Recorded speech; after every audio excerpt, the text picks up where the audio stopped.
அனைவருக்கும் கணித வணக்கம்.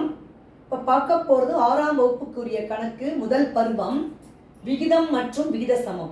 அந்த யூனிட்டில் பயிற்சி 3இல் உள்ள 3இல் 1ல் புறவய வினாக்கள் அதில் 7வது கணக்கை பார்க்க போகிறோம்.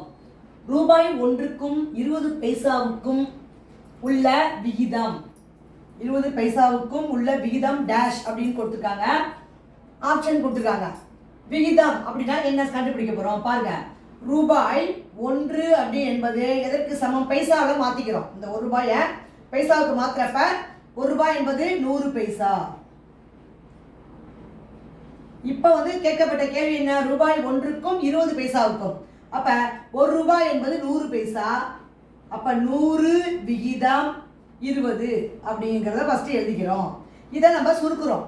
சுருக்கிட்டு அப்புறம் என்ன கிடைக்குதோ அதான் கணக்குக்குரிய விகிதம் உள்ள கணக்கு. இப்போ பார்த்தீங்கன்னா 100 இருக்கா, 20 இருக்கு. இப்போ இந்த பூஜ்ஜியத்துக்கு இந்த பூஜ்ஜியத்தை அடிச்சிடலாம். இப்போ 10:2 இருக்கு. அடுத்த ஸ்டெப்பு 10:2. இப்போ இது 2ஆம் வாய்ப்பாடில் இது வகுப்படும். அப்போ I2 10, O2 2. இப்போ இதுதான் இந்த கணக்குக்குரிய விடையாகும். என்ன ஆன்சர் வந்திருக்கு? 5:1. 5 விகிதம் 1.